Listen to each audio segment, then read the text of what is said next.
We're here live, broadcasting live from a secure, undisclosed location here in exile, deep in the heart of Mexico. This is Mahayogi broadcasting the Gita talks, and we hope this signal is going out around the world. We're live on Facebook, live stream, and we'll later be on YouTube. So thank you for joining us. And we're sorry about the change of hour, but I have no control over the Hare Krishna to Seva Rupa Devi Dasi in South Africa on the other side of the planet. So I was explaining to Vrajasundari that in Africa, people walk upside down on the planet. Or is it the other way around? I'm not really sure. But we had some kind of difficulty this morning because of the change of hour. So I'm sorry about that, but I have no control over the sun and the moon. I tried it, but it didn't work, you know. There's a story about a king who had absolute power. So he sat at the seaside and commanded the ocean to stop, but it didn't. And it wet his gown. King Canute. There's different points of view about that story. Some people say the king really believed he had absolute power, and others say that he did that just to show the people, don't put all your faith in a politician because he can't turn back the sea. Don't have absolute faith in a president or a king because they're not what they seem to be. And so we come to the 17th chapter of the Bhagavad Gita, where Arjuna is asking Krishna about the different kinds of faith and action.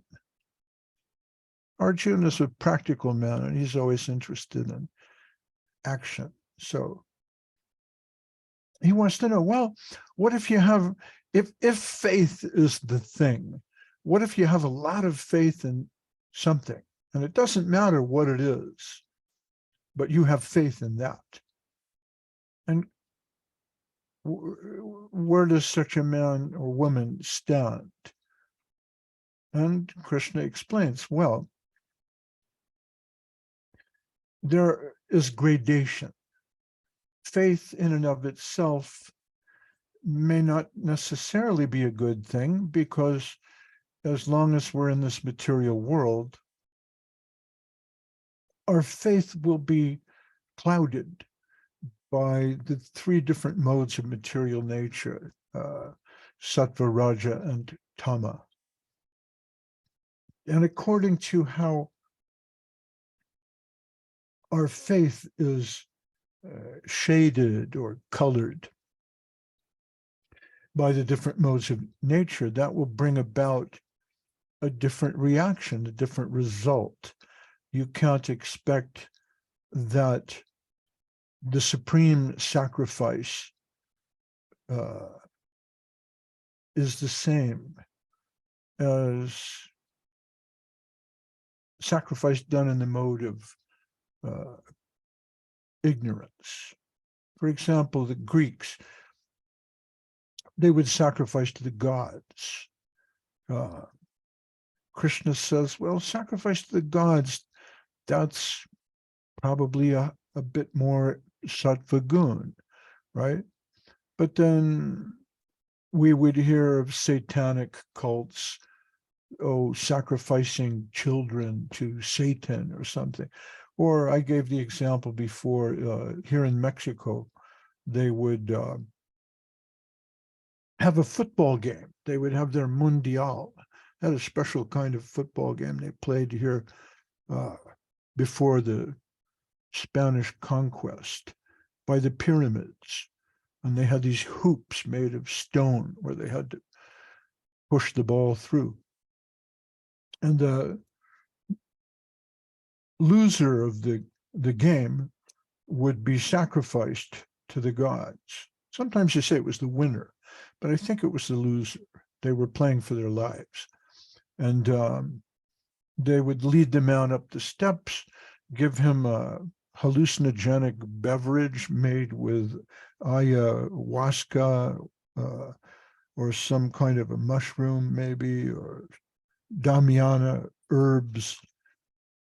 And as he was hallucinating the return of the sun god, they would cut out his heart with a glass knife, a knife made of obsidian, hard volcanic glass. And then they would offer his smoking heart to the gods. And one of the priests would dress wearing the skin of a human being. So this kind of sacrifice, we would say, well, that has to be the mode of ignorance, doesn't it? We have to draw the line somewhere. But here in the Vedic point of view, and by that I mean the Vedas, the Upanishads, Bhagavad Gita, the Puranas, we don't have a very clear definition of evil. We don't have something like the 10 Commandments where it says, thou shalt not kill, and you'll go to hell for doing this and this and this. We have the Manusmriti, which gives different rules of society according to one's particular level, so that Shudras are allowed to do things that Brahmanas won't do. They're allowed to touch things and move in certain ways that Brahmanas simply won't do. And much of what we know as a kind of ethical construct for Vedic society is based on Varnashram Dharma, that Chaturvarnam Maya Shrishyam Guna Karma Vibhagashaha. And Manu makes provisions for that, so that marriage among one particular caste is not the same as marriage in another caste. There's different rules and different punishments as well, and different sort of value systems. So Krishna begins explaining that here in the 17th chapter. He says, well, according to one's faith, there will be different kinds of sacrifice, austerity, charity, and even food. So let's start with the 14th verse here. It's a very compact chapter. It's not really very long. Krishna begins talking about austerity. And he says that austerity of the body consists in worship of the Supreme Lord, the Brahmanas, the spiritual master, and superiors like the father and mother, and in cleanliness, simplicity, celibacy, and non-violence. He says, Deva Divija Guru Pragya Pujanam. So in Sridhar Maharaj's Bhagavad Gita, Deva Divija Guru Pragya Pujanam refers to deity worship. It's worship of the Supreme Lord, but specifically deity worship, because the idea is shariram tapa uchite. This is austerity of the body, the sharira. This is tapa, or penance, as it refers to the body, mortifying the flesh. So specifically acts like bowing down before the deity, performing obeisances, doing the puja physically, attending the puja. This is shariram tapa uchite. This is proper penance of the body, worship of the deity. Also, guru puja, worship of the guru, worship of superiors like the mother and father. So he's including, and then also ahimsa, non-violence. This is an important value. And that's an interesting point, non-violence. Chaitanya Mahaprabhu says, Chunada Pisunichena Terora Pisa Hishnuna Amanina Manadena Kirtaniya Sadakari, that you can only really practice kirtan through humility and tolerance. And that also includes non-violence. We see this in the Bible when Christ says, turn the other cheek. If someone offends you, don't become offended. Try to tolerate. So it's a very universal principle since a long time ago. So this is the austerity of the body. And then next is austerity of speech. Anudvega karam vakyam satyam priya hitam chayat spadhyaya bhyasanam chaiva van mayam tapa uchate. It says austerity of speech consists in speaking words that are truthful, pleasing, beneficial, and not agitating to others, and also in regularly reciting Vedic literature. So this is austerity of speech. On the other hand, Srila Rupa Goswami mentions prajalpo, right, as one of the things that ruins bhakti. Prajalpo niyamagraha. The idea that being that prajalpo is it's useless, idle speech, generally involves gossip and criticizing others. So this is an interesting point, austerity of speech.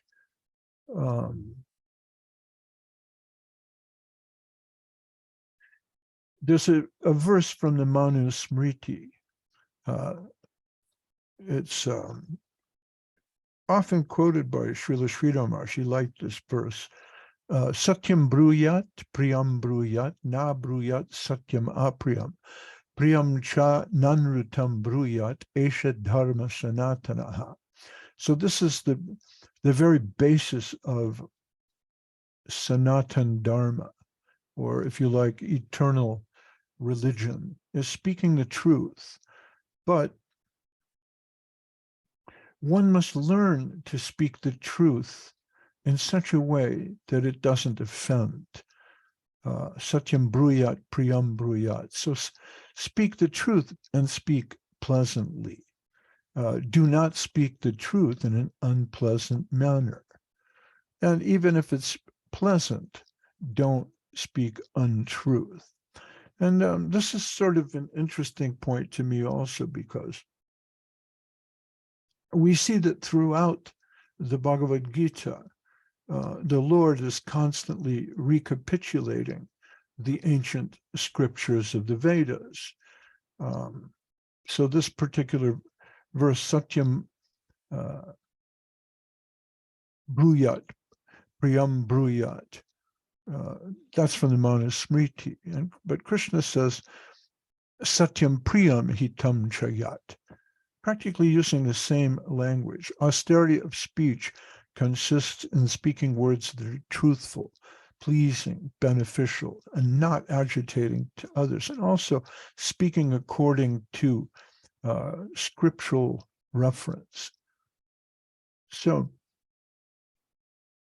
here Krishna is explaining then that proper austerity should consist in a balanced approach to our behavior in terms of speech, action, and thought.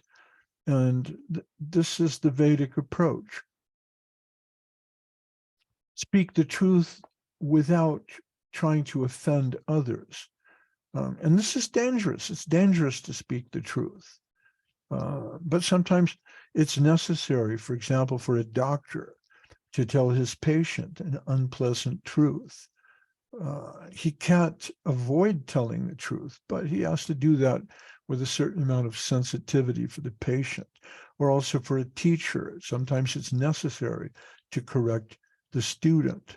A student has to learn to accept a certain amount of chastisement, and the teacher should be firm in correcting the student without any insult. So it's interesting if you think of the Bhagavad Gita as the song of Sri Krishna, the word of God, the word of Bhagavan. So the Bhagavad Gita stands on its own as a great scripture in its own right, but Krishna is not saying something independent. When he advises Arjuna throughout the Bhagavad Gita, Krishna is demonstrating his vast knowledge, his domain, his understanding of the Vedic scriptures.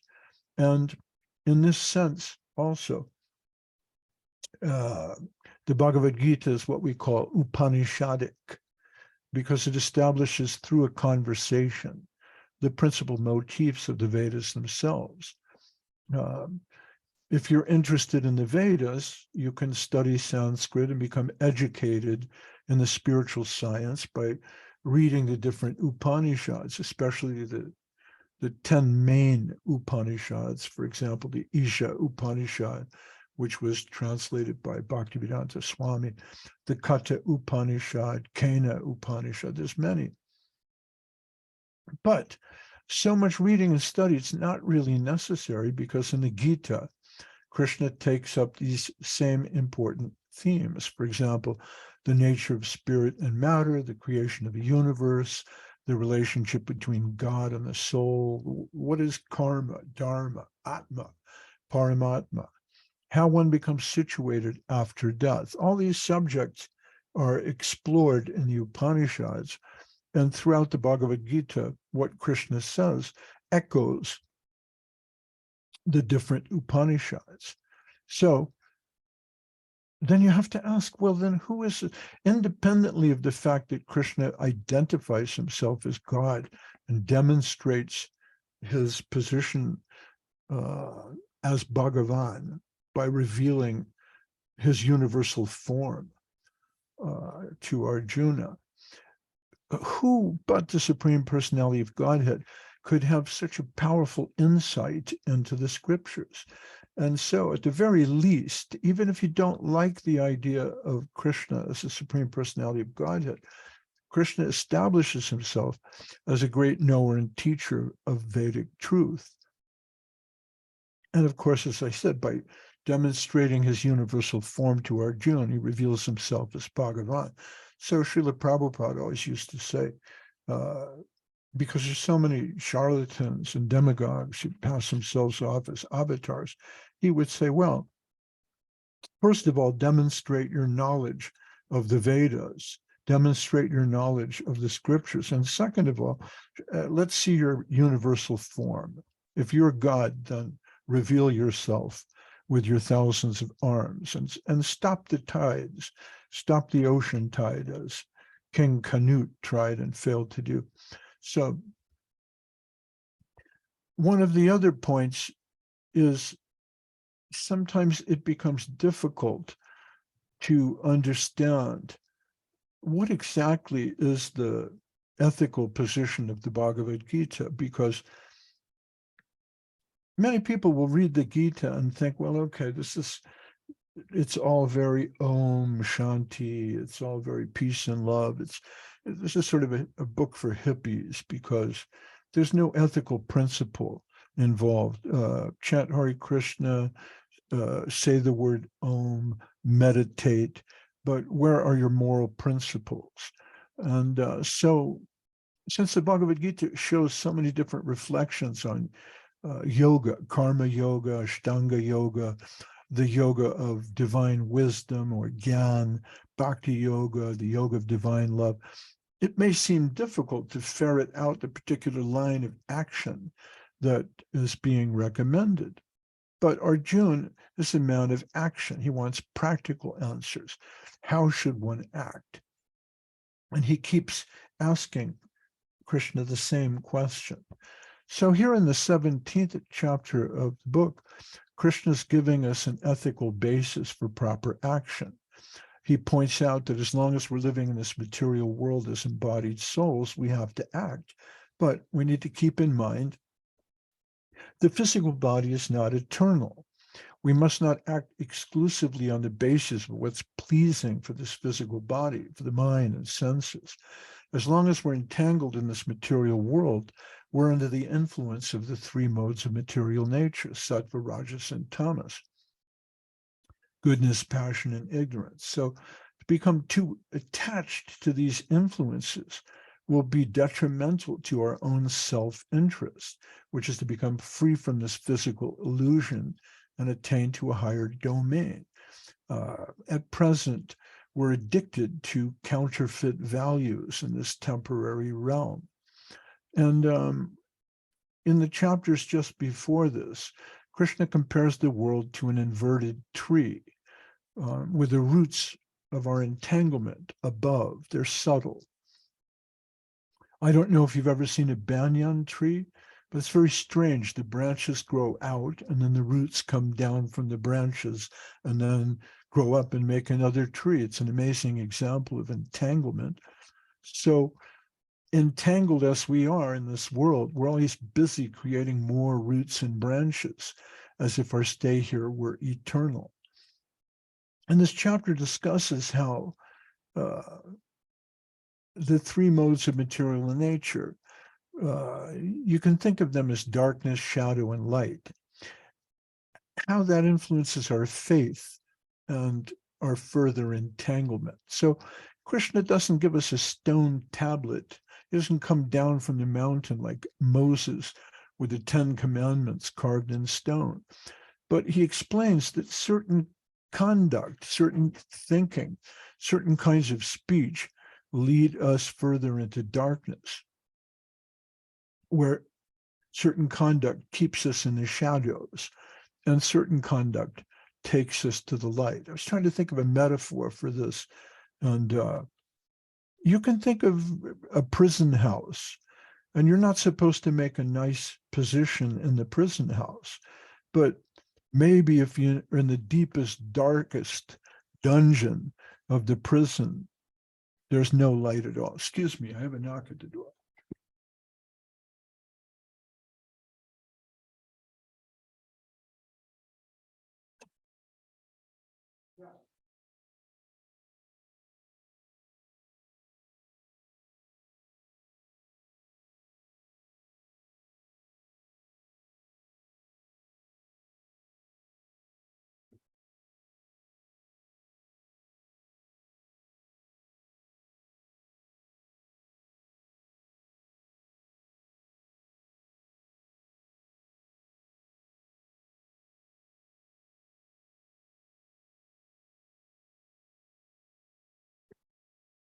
Sorry.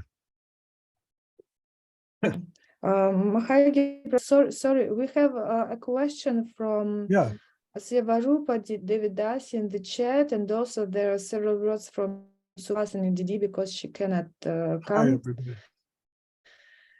Yes. Go ahead. Do you hear me? Yes. So Suhasini Didi wrote me, sorry, I'll be missing the Gita class today. Hopefully, see you next week. My Dandavat pranams to Mahayogi Prabhu and all the devotees. And Hare Krishna. And also we have a question from Sevarupa Didi. She is writing, Dandavat pranams. On this text, is speech started in the mind? And there is also one more question.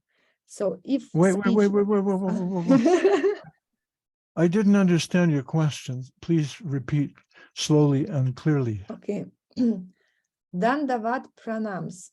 Okay. On this text, probably some shloka, is speech started in the mind? Oh, okay. Right. That's a good point. Isn't speech started in the mind? So Krishna's listing, he's saying, well, perform tapas of the mind, the body, and speech. Well, why make that division? You could say, isn't speech and mind the same thing? That's the question, right? So sorry, maybe I can just interrupt. So my question is firstly about this austerity of speech that we're reading this text. And if we are supposed to try and be austere with our speech, and speech starts in the mind, but we also hear that it's hard to control the mind, or the mind's like the wind or something, as hard to control as the wind, then how do we actually get to that stage of trying to be austere with our speech? And does our like sadhana or practices or chanting help us with that? And I don't know, do we eventually get to that stage? So I'm trying to understand how to be austere with your speech, because it seems quite difficult for me.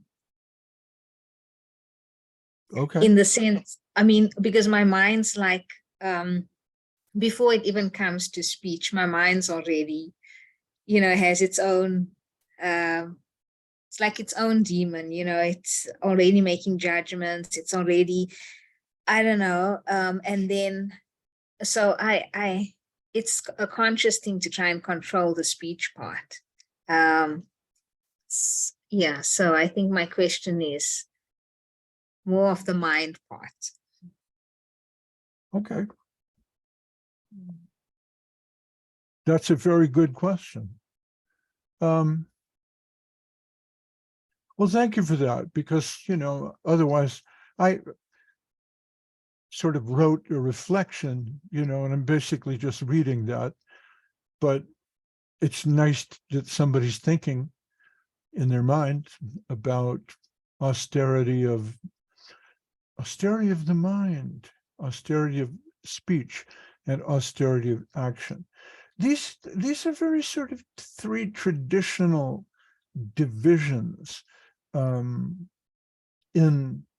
ethical, moral, pious behavior, right? Because there's sin also, if you like, in the Western tradition, we have sin, and there's mortal sin is generally of the flesh, whereas venal sin could be words, but mental sin is not normally punished. Verbal sin, however, is. If someone tells a lie, that's punishable by law. It's fraud or calumny, right? Legally insulting someone by repeating information that is false and filled with hate. You can hurt, words have consequences. You can hurt people with words. We're allowed to make verbal contracts also. Many of the things that we do are based on some verbal contract. Some of the best projects that I've worked on in my lifetime had nothing to do with a written contract of any form.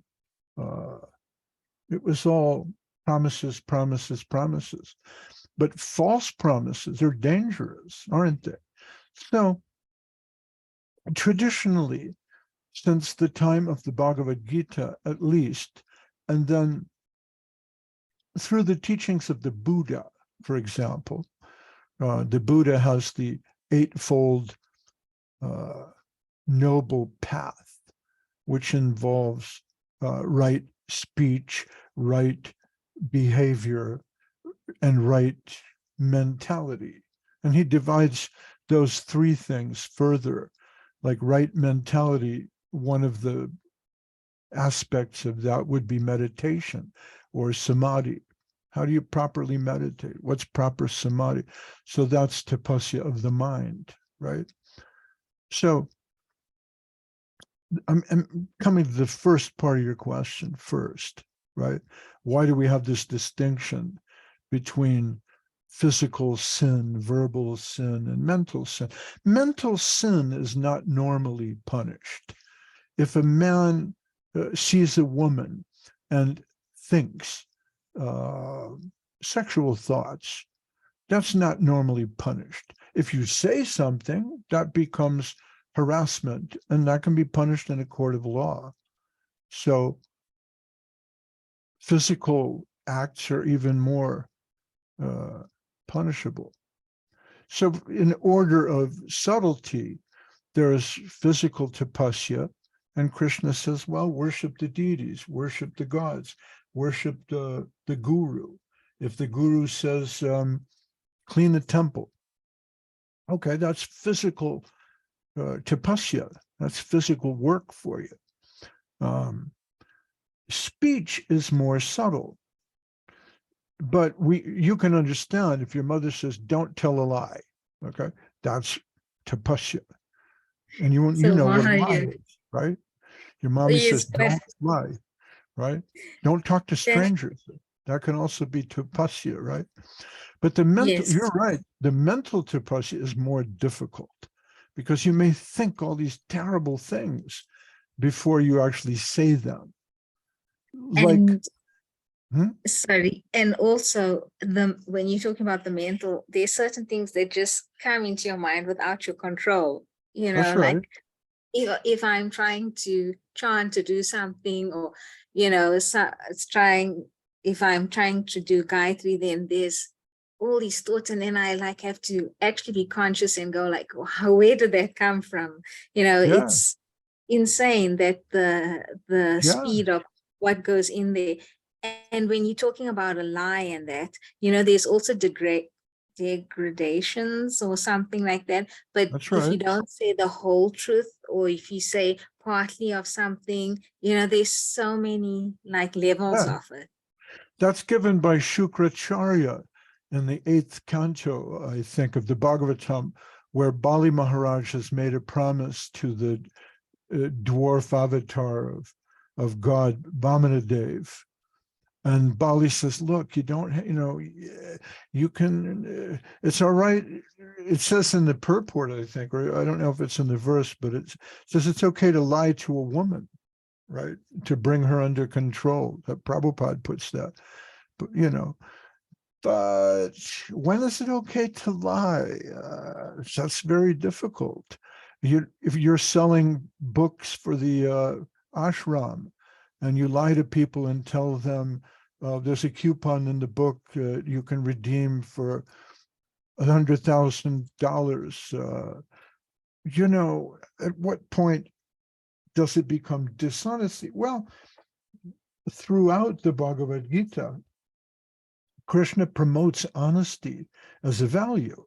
So you can take it that there may be reasons, especially in doing business, when you can't tell all the truth all the time, but as a general rule, you need to be honest.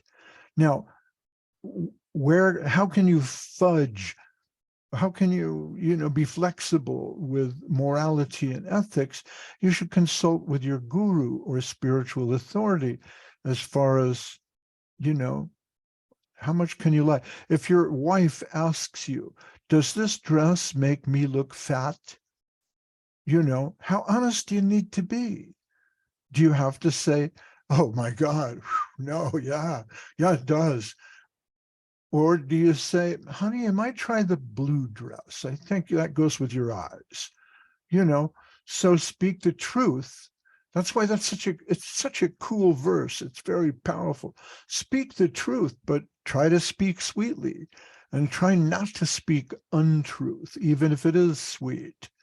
So learning how to balance those things is what makes you a mature human being, Krishna conscious human being. But sometimes in the 1960s and 70s, in our zeal to establish all these centers, some devotees did things that frankly were a bit unethical. Is that a good path? Not so much, because sooner or later, there will be consequences. We believe in karma.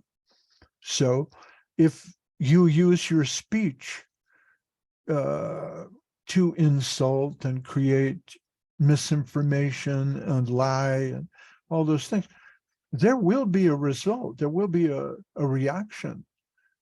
And so Krishna is saying, discipline your speech.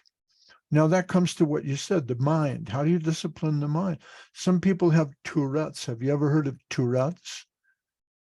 It's a syndrome where people have all these terrible thoughts, but they can't control the tongue.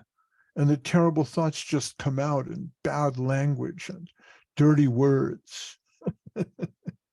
So if you hurt your arm or something on a door as you walk through it, and instantly you can blurt out a bunch of dirty words, or try to moderate your speech, invent some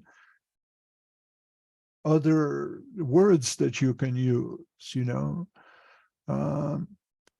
but let's take a look at what Krishna says about the austerity of the mind. That's his next verse. So you anticipated that. He says, Mana prasada somyatvam monam atma vinigraha bhava sangshudir ityetat tapo manasam uchate.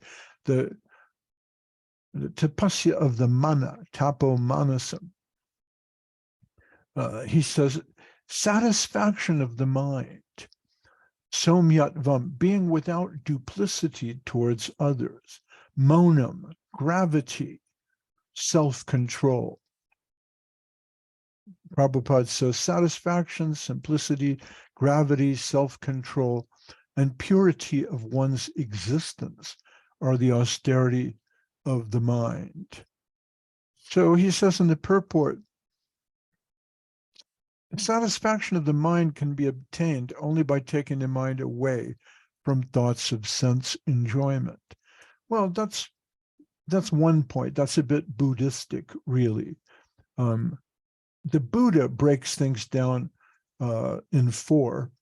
He says you can't be happy as long as there is desire, as long as you want something. Right? The idea of want is interesting because you don't have it and you need it. If you don't have it, you won't be happy. So get rid of that is what Buddha advises. Become free from want, free from desire. How do you do that? Buddha says, well, kill the ego. Stop the ego. Obliterate the ego from existing. Well, that's a very violent solution. If you study Zen at all, you'll find that it's really a very violent attack on the self. That's why people don't like it. It makes them uncomfortable. But the Krishna conscious solution is a bit different. Buddha is aiming at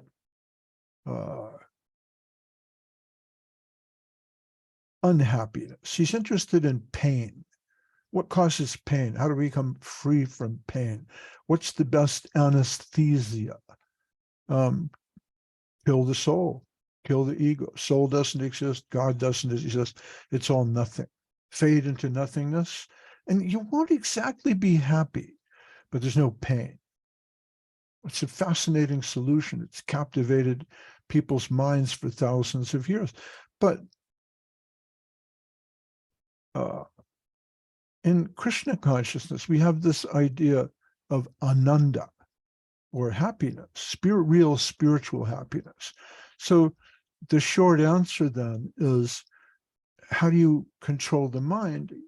You have to come to a state of self-satisfaction, or ananda. Real ananda is the best. Absence of desire works for a while, but sooner or later desires will come again. If you say, well, I'm going to lose weight, no more ice cream, then you lose 3 pounds and you go, wow, I'm so happy. Look at this old shirt, fits me fine now. These pants, I couldn't use those before, but now I lost 3 pounds. I'm so happy. I'm going to go celebrate. Time for ice cream. That's called bogatyag. And it's very difficult to break out of that cycle. You have to try to find something that satisfies you more. And then you won't take sense gratification so seriously.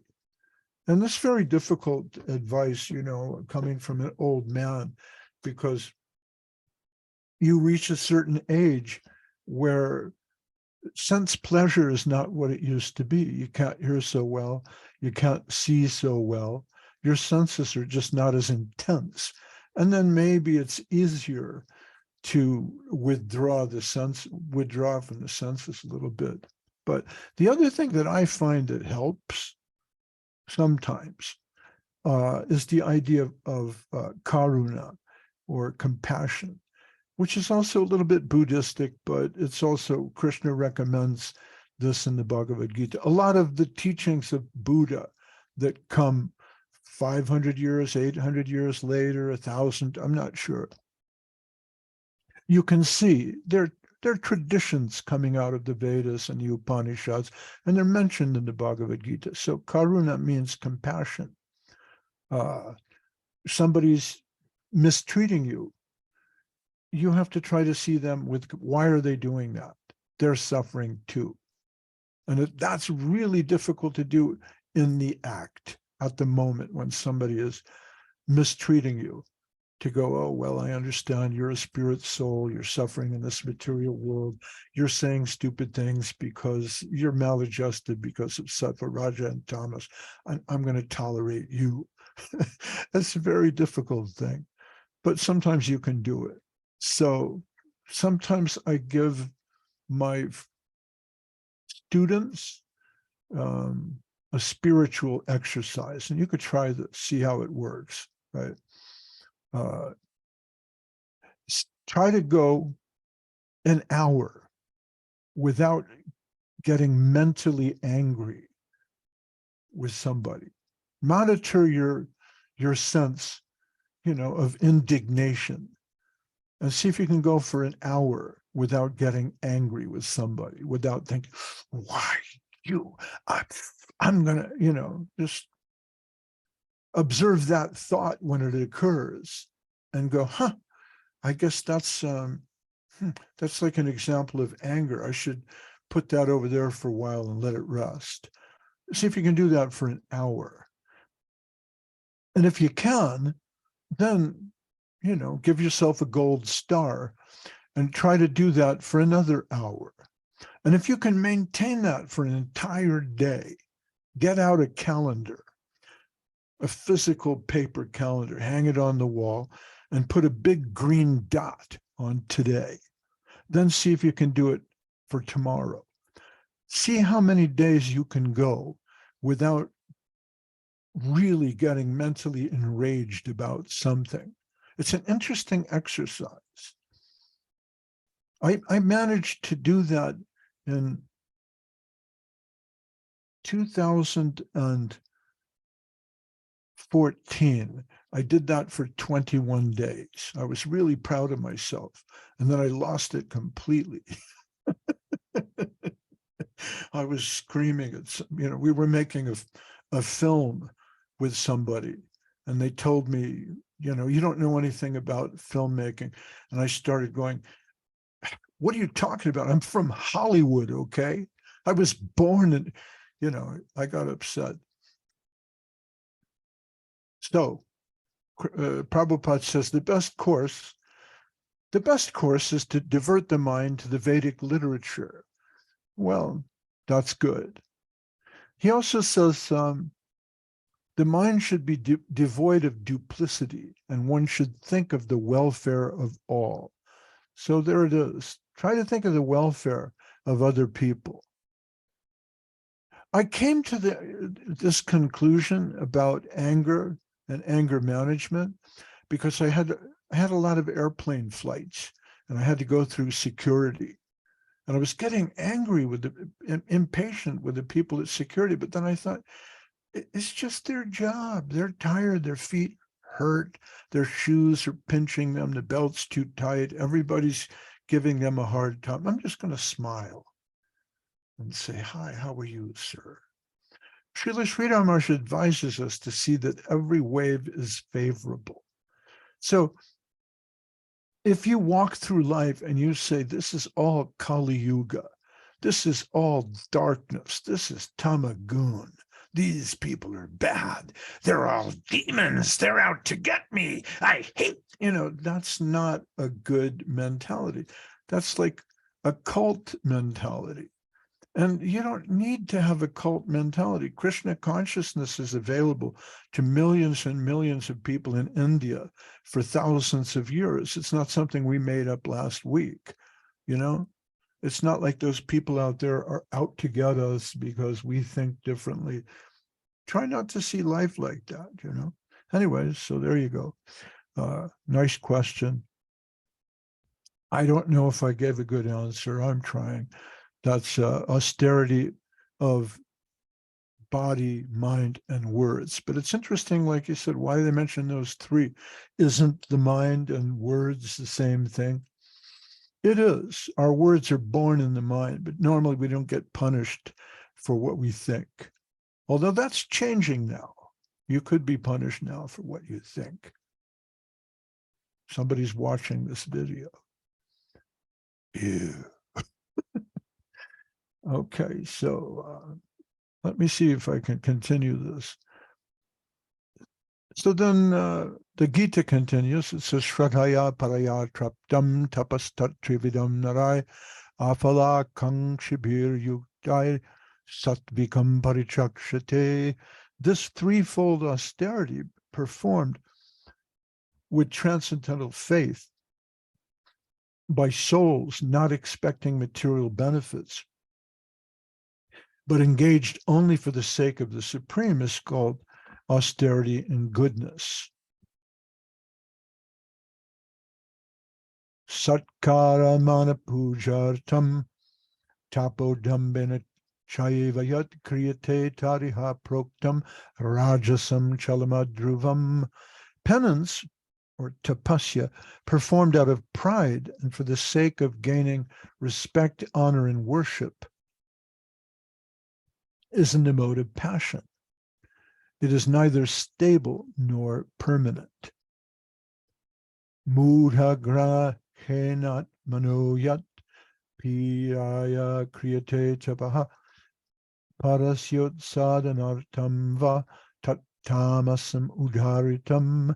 Penance performed out of foolishness with self-torture or to destroy or injure others, said to be in the mode of ignorance. Oh, you had another question. Rajasundari? No, that was it. Okay. All right. So this is pretty clear.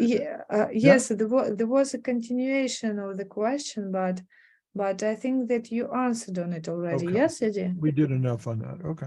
Okay. Good. Yeah, this particular section of the Gita is not much commented on. It's pretty self-evident, right? We don't want to do this kind of penance. Datavyam iti danam diyate nupakarine deshe kalich patrecha taddanam satvikam shmitam. Now, this is interesting. In this verse, he mentions deshe kala patra. That means time, place, and circumstance. So in preaching, in many things, while certain standards must be adhered to, but time, place, and circumstance is also given consideration. Krishna says, charity given out of duty without expectation of return at the proper time and place and to a worthy person is considered to be in the mode of goodness. So Prabhupada points out this should really be charity given to Vaishnavas or Brahmanas. And charity to the poor is sometimes done out of compassion. But, for example, if you see a drunk who needs a bottle of wine, you don't give him a bottle of wine because that's not proper charity. Proper charity is giving something Proper charity is giving something worthwhile to the right person in the right place. Yatu pratyupakaratam phalam udishya va punaha diyate cha pariklishtam taddanam rajasam shmitam. Charity that's given expecting something in return or in a grudging mood is charity in the mode of passion. For example, political contributions. Charity performed at an impure place at an improper time to unworthy persons without attention and respect is in the mode of ignorance. Adesha kalaya danam apatrebyas chadiyate asat kritam avagyatam tamasam udaritaham. Now, the subject of the 17th chapter then is how faith becomes colored or shadowed by sattva, raja, and tama, especially how our actions like sacrifice, austerity, charity, and food are extensions of that faith. So then Krishna comes around to a different point, and he says, look, real faith should go to the supreme absolute truth. All other kinds of faith are shadowy. They're colored. If you offer sacrifice to Shiva because you expect something in return, this is not really the purest form of faith. Real faith should go to the supreme absolute truth. And in Sanskrit, there are 3 words which mean supreme absolute truth, and these are Om Tat Sat. So Krishna says, real charity means it goes toward Om Tat Sat. And what does Om Tat Sat mean? It's kind of interesting. The word tat means that, and sat means it is. And om is, akara, ukara, makara, aum. According to different traditions, a, u, A means the supreme absolute. U represents his Shakti, his energy, and Ma is the synthesis of those two. So inconceivable oneness and difference, Achintya Beta Beta Shakti, Tattva, Achintya Beta Beta Tattva. Krishna, his Shakti, Radharani, the synthesis, Sri Chaitanya Mahaprabhu, Om, Tat, Sat, it is. So Sri Maharaj used to say, that thing, right, that Om, that supreme absolute truth, that infinite conscious supreme reality, it is, Tat, Sat, it is, it's real. So he would say, Om, a big yes. You have some question about, does God exist? Yes, it is. It's real. And so this is what Krishna says here. He says, Om Tat Sat iti nirdesho, Brahmanas trividha smrita, Brahmanas tena vedas cha, Jagyas cha vihita pura. From the beginning of creation, the 3 words, Om Tat Sat, were used to indicate the supreme absolute truth. These 3 symbolic representations were used by Brahmanas while chanting the hymns of the Vedas and during sacrifices for the satisfaction of the Supreme. So these words, Om Tat Sat, represent the supreme absolute truth, and they're taken again from the Vedic hymns. Krishna, again, he's recapitulating the Chandogya Upanishad, Om iti yatad brahmano nirishtam nama, and the Chandogya Upanishad, Sad Eva Somya, like that, meaning Om Tat Sat.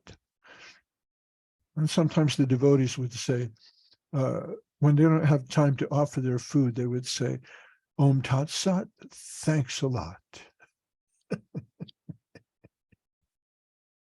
But we know that in the age of Kali, a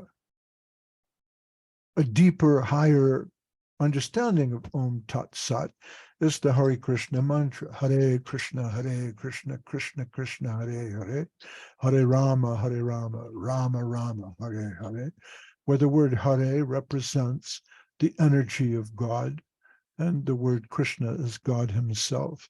So we know that Hare Nama, Eva Kevalam. The chanting of the Hare Krishna mantra is given by Sri Chaitanya Mahaprabhu. This is the highest form of sacrifice, and really the best sacrifice for the age of Kali. So if Krishna is summarizing the best way of sacrifice according to the highest faith is Om Tat Sat, Sri Chaitanya Mahaprabhu takes that a step further and gives us the Hare Krishna mantra. And then he concludes the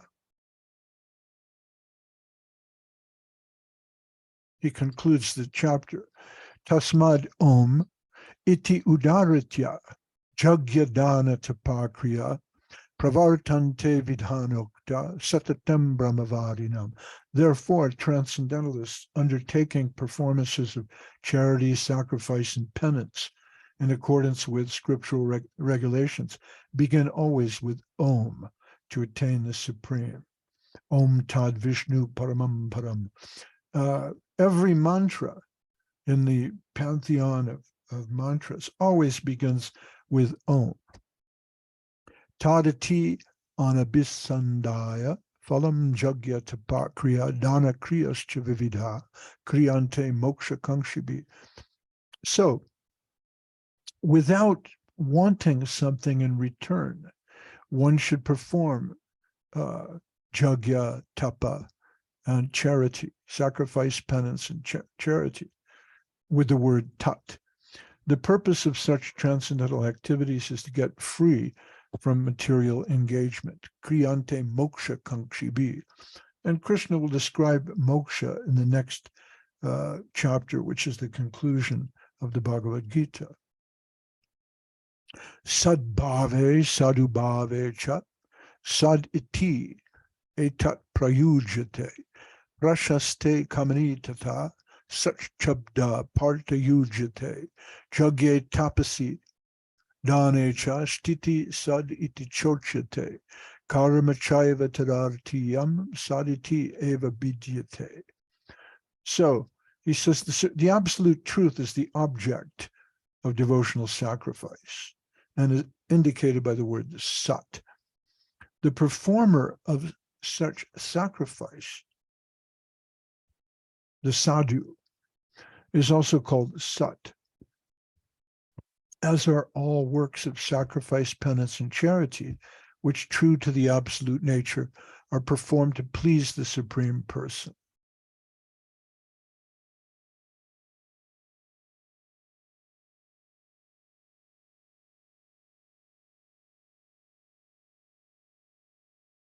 Prabhupada says the words prashaste karmani indicate there are many activities in the Vedas which are purificatory processes, and these are adopted for the ultimate liberation of the living entity. And in all these activities, it is recommended that one vibrate Om Tat Sat, and I would add the Hare Krishna mantra. The words Sadbhave and Sadhubhave indicate the transcendental situation. Acting in Krishna consciousness is called sattva, and one who is fully conscious of the activities of Krishna consciousness is called a sadhu. So in the Bhaktivedanta, oh no, there's another chapter, there's another verse. Verse 28. Krishna says, Ashradhaya hutam datam tapas taptam kritam chayat asad iti uchate parta narcha tat pretya no iha. So he's saying, so that's what's eternal, that's what's real. On the other hand, if something is done without faith in the Supreme, O son of Prita, anything done as a sacrifice, charity, or penance without faith is impermanent.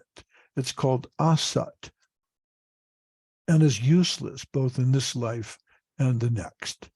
And thus end the Bhaktivedanta purports to the 17th chapter of the Srimad Bhagavad Gita in the matter of divisions of faith. So we've come to the end of the 17th chapter. And we hope that next week, if we can meet again, we'll take up the 18th chapter, which is the conclusion of the Bhagavad Gita, where Krishna goes back over many of the things that he's already said and closes with Sarvadharma Prityaja Mamekam Sharanam Raja, surrender.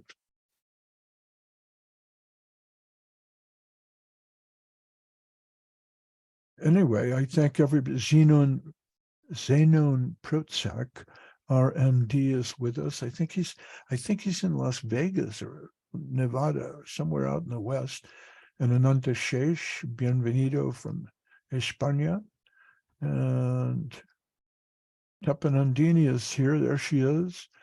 Saludando desde Mérida, Yucatán, aquí en México. Su Estudio de Artistas.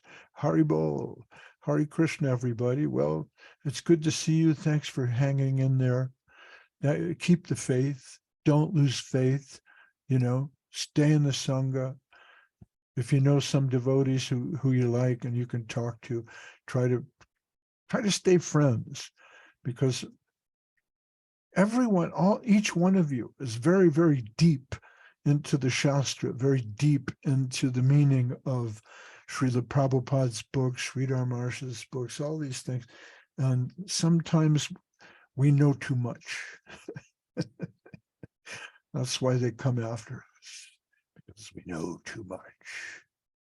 There's a joke Goswami Maharaj told me. He said, Shorty and Slim and Pancho, they're riding their horses in the desert, somewhere out near Las Vegas. And Slim turns to Shorty. He says, hey, Shorty. Yeah, Slim, what's up? He says, how much is 2 + 2? He goes, 3? And so Slim shoots him. And Pancho said, how come you shot Shorty? And he says, well, he knew too much.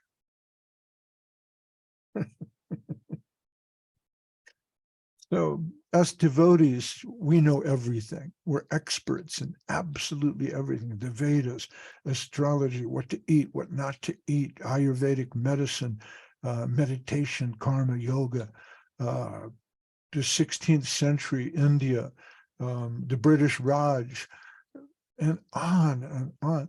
And sometimes it's very difficult. They say that it's easier to be a saint than to live with saints. And that's why it's so difficult to stay in the ashram, but make company with saints, make friends with the saints, tolerate their unusual and eccentric ideas, and try to keep the Sangha alive, because I need you, and without you, I don't have a talk. So give me a chance to do this again. All right. Thank you very much. Gaura Bhaktivinoda Ki Jai.